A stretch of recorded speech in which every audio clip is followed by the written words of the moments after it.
Hi, friends.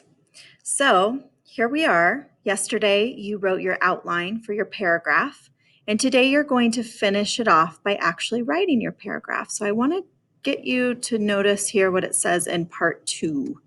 It says, use your single paragraph outline from part 1, that's what you did yesterday, to help you write a paragraph that responds to the writing prompt. The prompt is, how has Jack's attitude toward poetry changed? So your paragraph should include a topic sentence that states your topic and responds to the prompt, at least 3 details that explain more about that topic, a conclusion sentence, and then complete sentences with few errors in capitalization and punctuation. That means that your sentences should have capitals and they should have punctuation at the end. If I continue going, this is where you wrote your single paragraph outline. Remember, this is in your Love That Dog workbook, or you can just do it in the Seesaw activity. Here is my outline from yesterday. I'm going to want to have that nearby me. And then on the next page is that part 2 where you can start writing your paragraph. So I'm going to look back at my notes and I see my topic sentence and I said, Jack's attitude changed a lot in regards to poetry over time. I think I'm going to stick with that. I feel good about what I said. So anytime I start a paragraph, I always indent. That means I move the first line over a little bit to show that I'm starting a new paragraph. Now I forget what I said. That's why you want to have your notes nearby. Jack's attitude changed a lot in regards to poetry over time.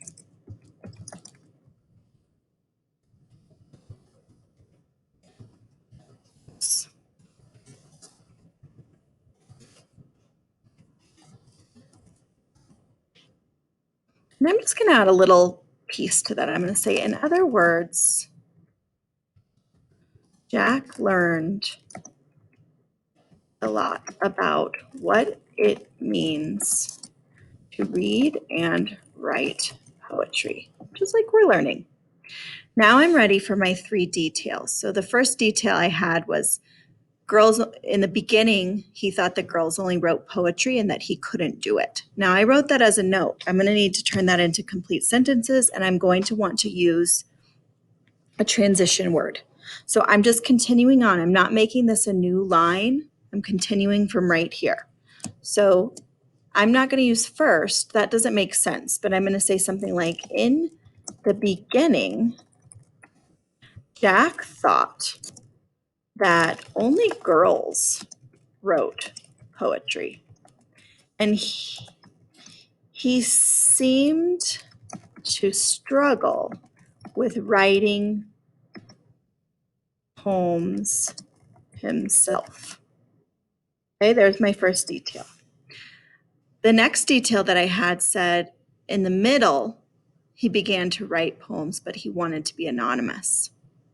So I'm not going to say in the middle. I'm going to say something like, later on, later on, Jack wrote, I'm going to take that back. Jack began to write poems of his own, but he wasn't ready for others to know that he was the author. I'm going to add a detail there. He wanted to remain anonymous, right? My last detail I remember,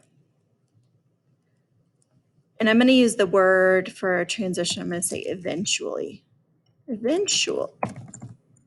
Eventually, Jack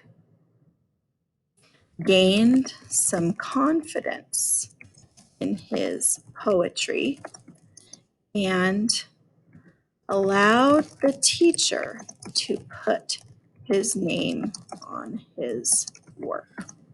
And now I just need a conclusion, and I want to use the words from the prompt again about how his attitude changed. I'm going to say, as you can see, Jack's attitude changed. Or Jack's attitude came, what did I say up here? I should look back at my notes, shouldn't I? became more positive over time. As you can see, Jack's attitude became more positive over time in regards to poetry. And there you have it. There's my perfectly done paragraph. I'm going to take away all those lines. And at the very back, it says, check your work. I've also included a checklist for you to use. So do you have a topic sentence? I do. Do I have at least 3 details? I do. Do I have a concluding sentence? I do. And do my sentences look and sound complete? They do. So then I would be ready to submit. So I hope that helps you. I can't wait to see your paragraphs today. I will not be grading your outlines. The outline is for you and your brain. The paragraph is what I will be grading, and I will be responding this weekend with an actual grade, and that goes in my grade book. So I'm really excited to see how well you do. I have all the faith in the world that those of you who have been working hard on your paragraph writing this whole time during remote learning are going to rock this. So I'm already proud of you. Good luck and have a great Friday, and I can't wait to see you all next week in person. Bye.